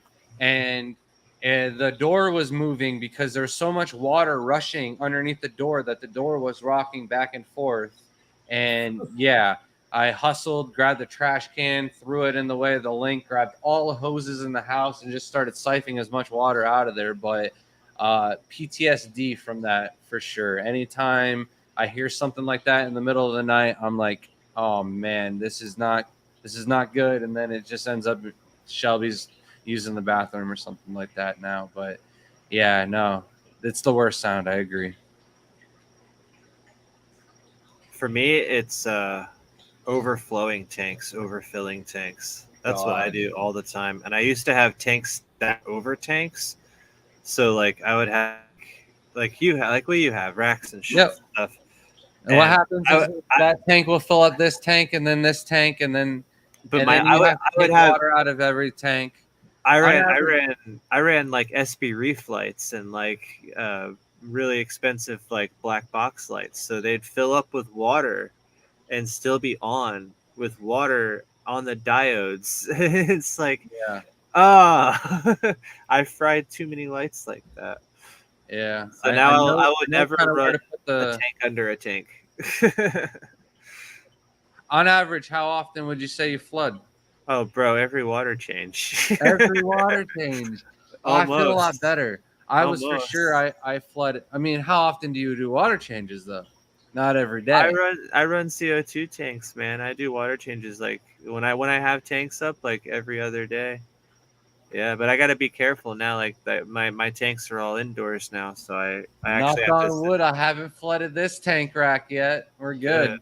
I have to actually pay attention now. So I've started practicing with I have one aquarium set up right now. I've started practicing and like actually setting an alarm and figuring out the flow rate of my pump that I'm filling with. It's probably going to bite me in the ass though. I'll probably overflow. So what has actually helped me is I bought another pump. So I actually run 2 pumps at once to fill up my tanks. And I start at 2 opposite ends of the rack, and then I meet in the middle. Usually by the middle, I've run out of water. So we got 2 Bryans down here. What? It disappeared. He lagged out, came back, but the old one was still there. He had Ghost Brian still living with us. His internet's so crazy, he time traveled. Yeah. 2 Bryans, what? That'd be awesome. So one of the things that keeps coming up is how I'm going to maintain this whole rack of 110-gallon tanks. And since it is a aquarium maintenance, I think I'd just dabble on that real quick. Plan is every 2 weeks, do about 30 to 40% water changes, all manually. We have a really long hose that I can run outside through the doggy door out into the pool. So all the water goes out into my koi pond and kind of recycles the water that way. So I don't spend too much money on doing water changes for them. The shrimp have such low bioloads that the water is like, super clean. So it really works out for the koi. All I'm really replacing with the water is calcium and stuff like that. So, and keeping it just mint pristine. But it's great. It's probably cleaner than the tap water comes out because my tap water comes out with ammonia. So you got them. Nice. That's 9. So yeah, doing all manual water changes. The top 4 rows are RO water mixed with salty shrimp, GH plus only minerals, and then the bottom row is just tap water with a little bit of prime to take out the chlorine. But it's all manual, and the lights, I've got them all on 2 switches. And when I wake up in the morning, I turn on the rack, and when I go to bed, I turn it off. So that's all the maintenance in the nutshell. And then we talked about filter maintenance and stuff like that. With the shrimp tanks, I'm only going to touch those when I see the water clarity getting a little cloudy, or if the filter has reduced in flow at all. But yeah, it's super easy. It sounds like it's a lot, but you do like 2 rows a day, and then you get them all done rather quickly. Once you start, just gotta finish. I did this whole top second to top row last night because I got 8 bags of shrimp today and put 7 of them in the top row and 1 in the bottom row. Nice. So just trying to catch up on chat here. We're an hour 30 into it, but you guys seem pretty lively. We got Guppy Beast. You ever feel the need to import to keep up with the sales, or do you stay true to breeding your own stock? So right when I sold my landscape business, I kind of had enough money that I could, take my time with it and build up my own breeding colonies, or I could jump right into importing and, go that route. But Joe's Aqua approached me. He had to reset all of his tanks, and it meant that his whole operation in the States was going to be down for 2 to 3 months. And we made it a deal, and I took all of his imports in and shipped them all out to his customers. And I mean, it gave me a paid internship basically to do what I would want to do. And it was just such a nightmare. Mind you, Joe's Aqua isn't a breeder. So maybe if I did do the import thing, I'd go to like Carbon Chen and just buy exclusively from him. So it's not going from one person to another person to another person before it gets to my hands. It would be directly breeder to me to retail to the customer. So I might do that in the future, but I don't like all the risks that come involved. And I'm not doing this to make money. I'm doing this because I like breeding shrimp. And as long as I can keep this going with just breeding my own shrimp, I'm going to keep it that way. The only way I would import is if there was an excess amount of really rare new types of shrimp that were coming in and nobody else was willing to pay the price to bring them in. And I had to have them. It's Pokemon. Got to have them all. Have a good night, Jeffrey Brown. That was quite some time ago, so he's probably already gone, but thanks for joining us, man. Good night. Should be killing mosquitoes versus mosquitoes biting him. Blood for blood. I agree.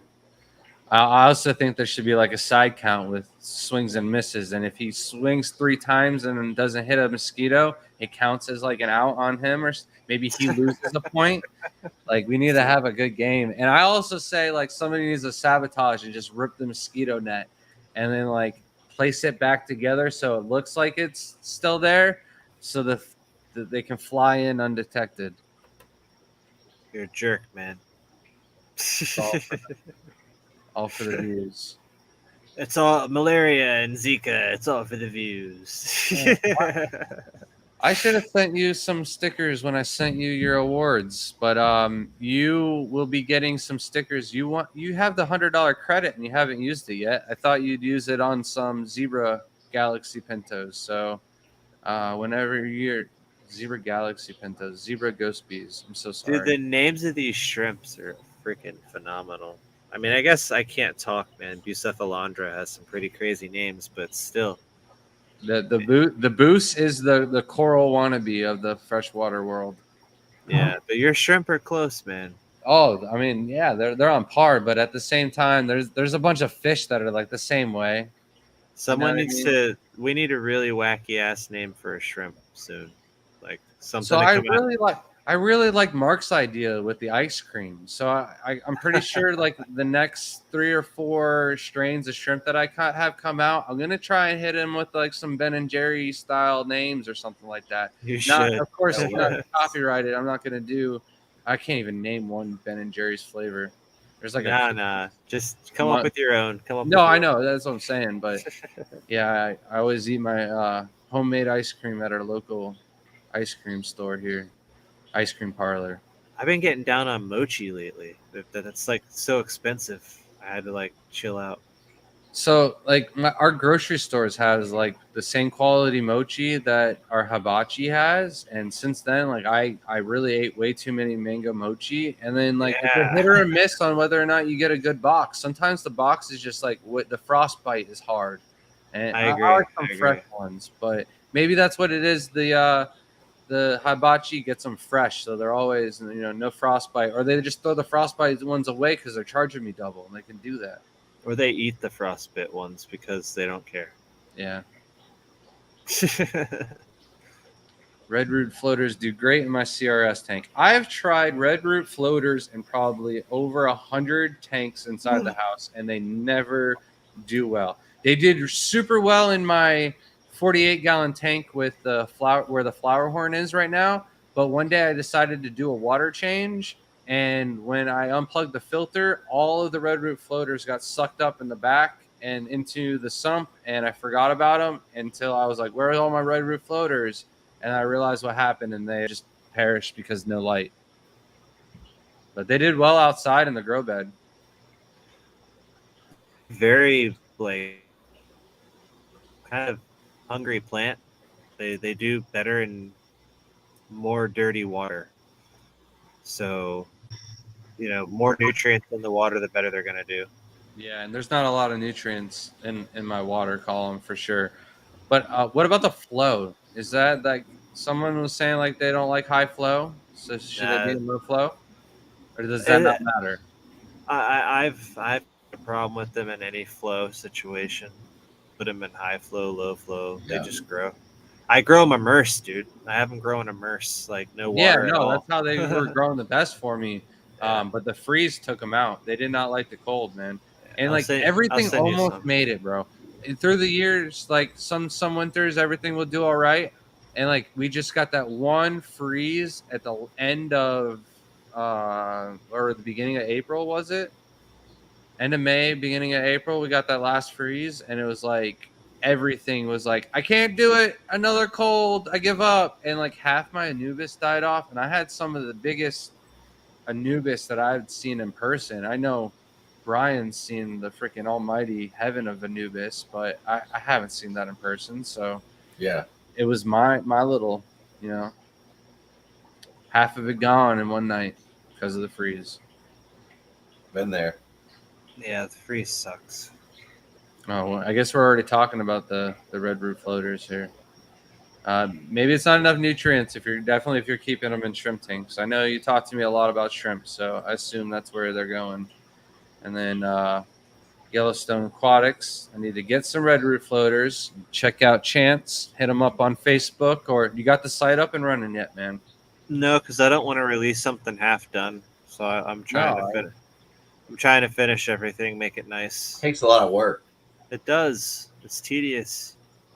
A lot. Yeah, no, there's so many things I want to do on my website. Like the photos are like 4 or 5 years old, but it was just That's one of where those I'm things struggling. That's where I'm struggling. Is like the photo. Every picture I take isn't good enough for me. That's like I want something. I want something better, and I can't settle. So I just had to be like, all right, next. Like I got it, but yeah. I'm not there yet. I just had to get through it, man, and go through my phone and just go, this is the best picture I have. I'm using it, and move on to the next one. And they were done. Photos. Yeah. Yeah. And writing the descriptions, man, it's like I'm torn on how detailed I want to get. I'm torn on like what information I want to include. Like, do I want to include care information? Do I really want to type that much? Like, See, for me, like I'll type 20 pages worth of information just to get down to that, like exactly what I want to say type of thing. I don't have enough Adderall to do that. So Brian, you write the descriptions for my videos, and then I will pay you for it. Because I do not want to do all that. I hate that too. The descriptions for the videos are the worst, right? I need descriptions for the videos. I need descriptions for the shrimp on the website. Oh, they're horrible. I don't. It's homework Trust to me. me.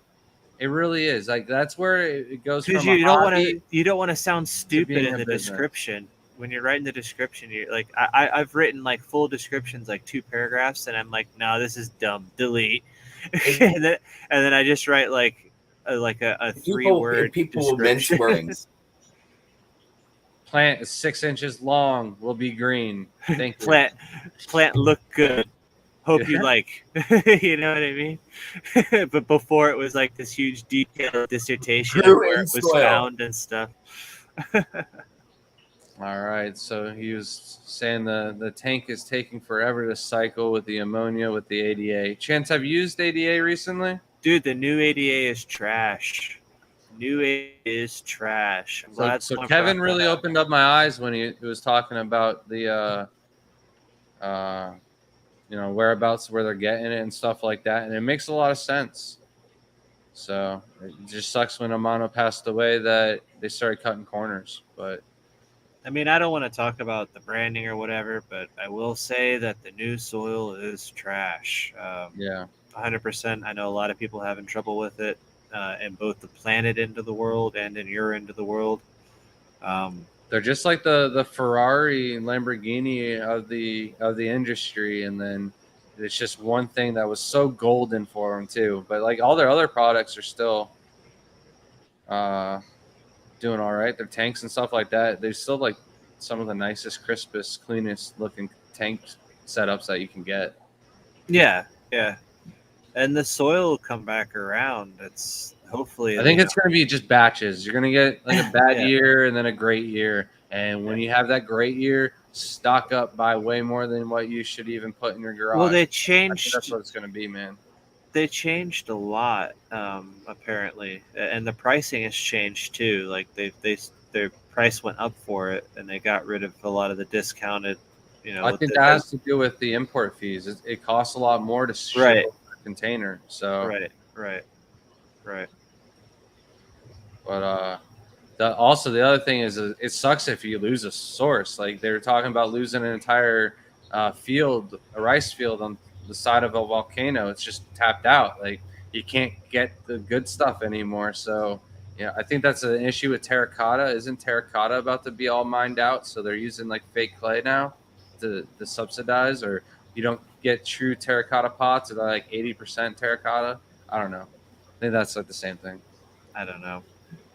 Oliver Knott had a cool video where he went through the ADA factory on how the soil's made, and what they're taking and using, and Really?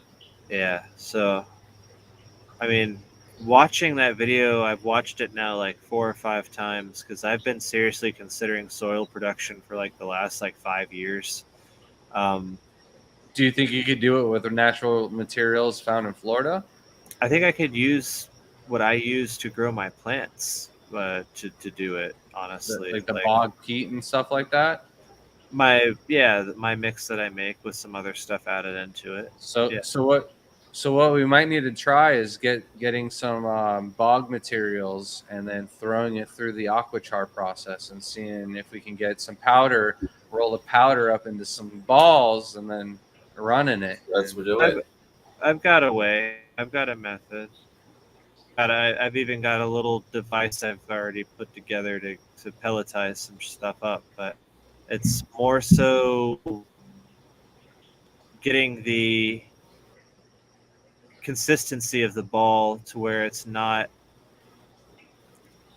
basically, so it's hard enough to where it doesn't just crush and turn to dust. Right. Is where That's the problem I think with the old fluval, and that's why I'm so happy to see the new fluval. It really holds up its structure, but yeah. Well, that's where I'm struggling. So on the top row of the new rack, we got all the trick is Kadima, clay.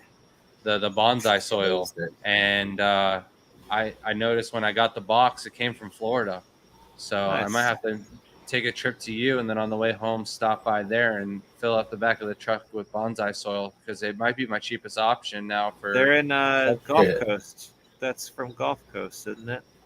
I bonsai honestly soil? don't remember now. Yeah, I think that's from Gulf Coast. Gulf Coast Aquatics, the bonsai soil. It wasn't bought. No, it was like Shelby. Show me the bag. Right next to the brochure. It's right in between the calcio tank, blocking the algae. I'm using the brochure for something other than it should be. Grant, if you could only keep one color shrimp, what would it be? It'd be green. Keep many varieties so long as it could only be the chosen one color. No, it would be green. It's my favorite color. The green emeralds with the back line.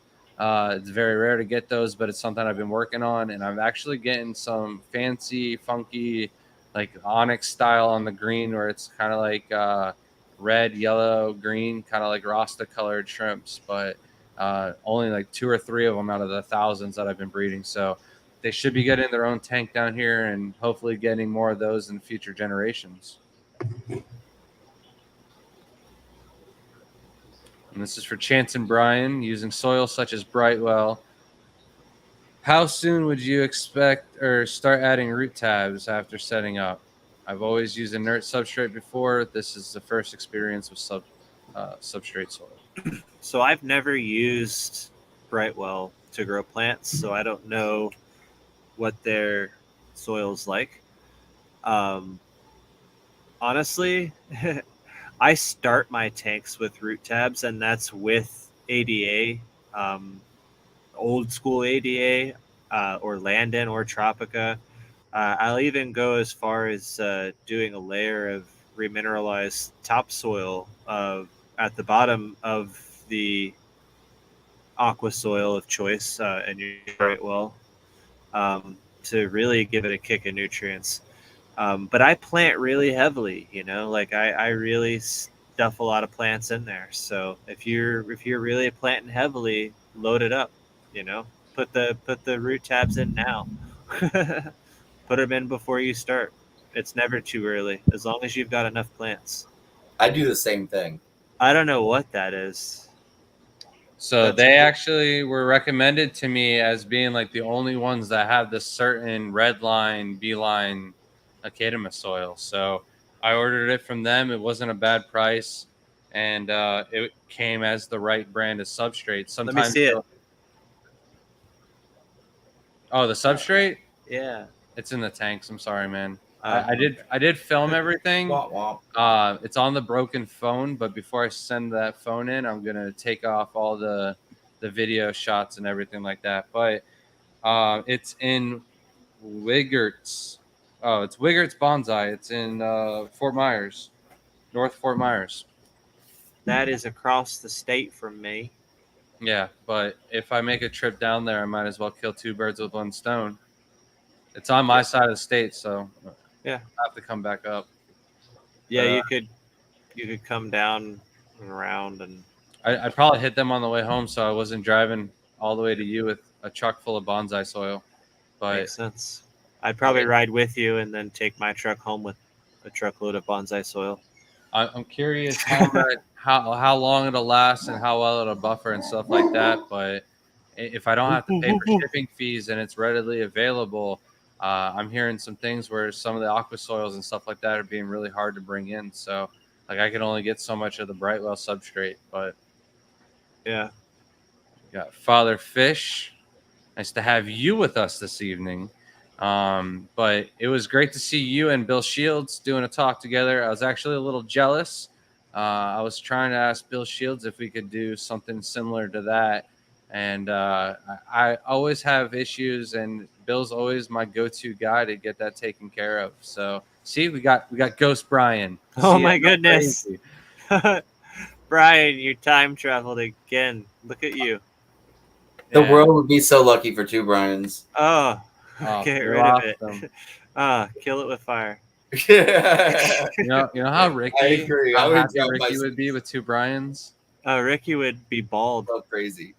He'd smoke so many more cigarettes. Yeah. And then switching to Brightwell Oscuro, if I can find it anywhere. Yeah, that's the issue. Amazon. Also, like Brightwell isn't that popular in freshwater. It is a huge thing over in saltwater. So chances are your local pet store, probably if they have saltwater side, probably carries some type of Brightwell product. They can also bring in the substrate and other freshwater things. They just probably don't carry it because they don't think they're going to sell it and it's going to sit on their shelves and take up space. So I know like the couple stores that I have Brightwell locally, they'll do that for us. But it is very hard to find. I know Brightwell didn't have any at their warehouse when I was trying to get it. And Father Fish has been using Florida wild soils for a few years. Just with you got to be careful where you get it because a lot of areas are heavy with the limestone, and that's of course going to raise the pH. If the goal is to lower the pH with the aqua soil, you're going to have to be a little picky on where we grab it from. I screen it. And yeah, Crip Keepers. I was only able to buy like 8 bags at once or something like that, and then marked it sold out. But then they added more to the supply, and I think what happens is every now and then some of the bags pop when they're being shipped, so they don't put all the bags up on available in case something happens at the reship. But that is like the best price for aqua soil that I've found anywhere on the market. I think it's only $70 for 23.5 pounds or something like that. For root tabs, do you prefer clay-based such as Flourish or the capsule like the Thrive or Aquarium Co-op? Any brand in particular? Or I'll hit you with another or do you like the homemade Osmo capsules? I use a single Osmocote ball placed underneath a plant. So I sit Why there not the gel caps? because that's like a crap ton of Osmocote. That's way too much. So I take it just a single. You don't have to Osmocote fill the whole ball. capsule up, man. Yeah, but then you have the dilution. You have that gelatin crap dissolving in your water. I don't know. It's just one ball and dupe, one ball dupe. Just stab it in. Right. You only got to do it like once every 3 months or so. So it's not like it's an every water change chore. The stuff's time released, so it's not gonna dissolve immediately. If money wasn't an issue, though, would you like take the Thrive root tabs? I've used those in the past. Oh, it's not money. No, it has nothing to do with money. It's I have better results just with the Osmocote. It's I agree. I like it. Would you possibly put the that down before the substrate and then before planting, or I do, yeah. That's what we just talked about. Yeah, like I do a layer. I actually put a layer of mineralized topsoil and a bit of Osmocote down, and then I put the aqua soil over top. If I'm doing a Dutch tank, where I'm not going to touch and do a lot of farming and moving, but in like the scaped tanks that I've been doing lately in the last few years, I haven't been doing that. My farm tanks, if I'm not moving things around, I'll do the topsoil underneath and with the Osmocote as well. But if I'm just doing a regular scape, I'll just stuff Osmocote under the plants. It's easier. It's cheaper too. And we're coming up on almost 2 hours, 7 minutes left. I had a follow-up question for Brian, but he just disappeared into oblivion again. So when he comes back, I'll hit him up with the follow-up question. But I just want to let everybody know next week we will be doing our live stream on Wednesday, 10 p.m., but over on Chance's channel. So all of the even number of episodes will be over there. All the odd numbers will be over here. And we plan on doing a lot more collab videos and stuff like that. But we don't have a plan yet for next week's theme. But I think it would be really cool if Brian could do up that scape. Shelby, did you ever put the video or the picture of the scape you did yesterday on the computer? Hey, welcome back. Yeah, Shelby scaped the flower horn tank yesterday. Nice. Riverstone and river pebble and stuff like that.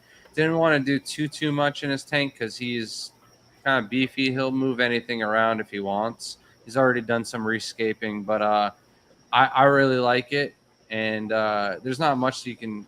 I mean, there's a lot you could do with the tank, but like with keeping a lot of room for the flower horn and taking up too much space. So I like it right where it's at. I think it's perfect. But so Brian, earlier I asked you if you're going to be able to have enough time to take care of the tank and stuff like that.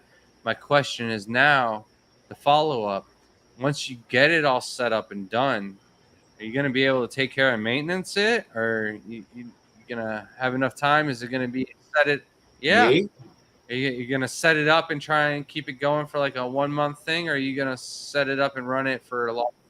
No, this is more of an enjoyment tank. So like, I'm not really doing it to escape it for like a competition or anything. I just need to get back in the flow, and I want to grow some stuff out and set it up as more of a, get back into growing plants again.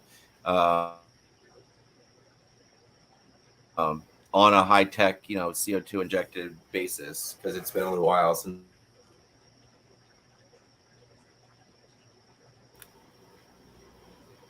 He's a little choppy. A little bit. Lose him again. Brian, we've got to get you an ether cord run out there, or a different I give up. Wi-Fi box.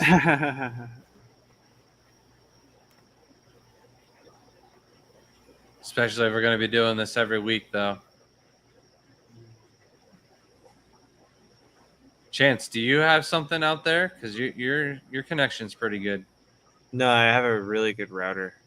Just got to get you upgrade your router then, huh, Brian? See, we lost him. Such a shame. Every time I want to bring him in and talk to him, he freezes. So it's a little rough. He'll get it figured out. Yeah. Here he comes. There he is. I give up. Well, we'll figure out a router or something for you, and But yeah, I have. See you escape that tank behind you next week. Yeah, I have a whole system I'm going to set up for doing water changes and stuff like that. Oh, you're gonna do an automated thing? So, Are you gonna do automated? what's that? Are you doing gonna do automated? Oh yeah, Awesome. Yeah. I'm on an artesian well, so I have it all hooked up to where I can turn nozzles and get water in the tank. So that will Sweet. be the next step. Oh yeah, yeah. I wish I had a well, man. I'm surprised you have a well. You have like a same size property, I think, as I do, and I just haven't seen a well on that size property. That's cool. How are the tortoises?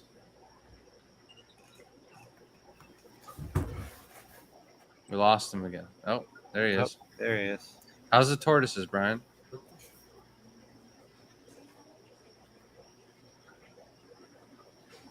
Oh, maybe you can't hear us. I give up. I can't get my computer to do.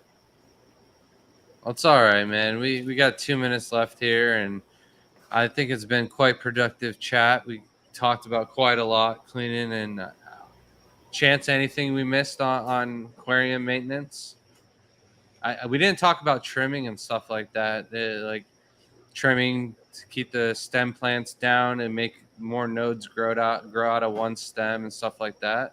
So we'll take that into a whole nother episode into horticultural care. Yeah. I can talk about that for a whole 2 hours on its own.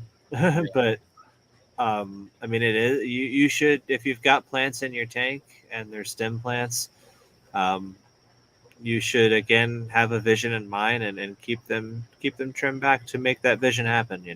Grow them out to that vision and cater them to grow where you need them to grow. Just always keep in mind plant mass equals success when it comes to new tanks. So if you've got algae problems and things like that, and you don't want to cut back light because you're going for color or whatever the case may be, or whatever the issue is, add more plants. Add some floaters. Plant mass is key. Yeah. And then, so we're just going to wrap up the stream then tonight. I want to say thank you for everybody who watched, everybody who rewatched. If you made it this far, thank you guys very much. Make sure you guys hit the subscribe button, turn on the notifications so you guys won't miss when we do future videos and stuff like that. We've also got some planned giveaways and stuff like that. So stay tuned, help share around the chat and stuff like that. We want to give away some plants, some shrimp, some aquachar, and other good things. Brian is back to say goodbye. Any final words? No, we'll catch up with that later. Yeah, man. All right. What about you, Chance? Anything else to say? No, I look forward to seeing everybody over on my channel next week. We will figure out what we're going to talk about probably the day before we talk about it, just like we always do, because it's Half-Scaped. Yeah, That's what we do. We're spontaneous. We did. Shelby, any last words before we sign out?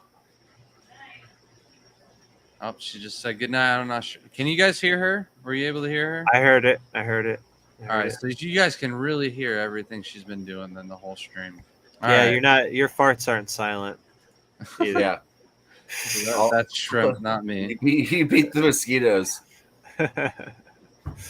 But thanks, guys. Thanks for joining us, and have a good night, everyone. Good night. Yeah.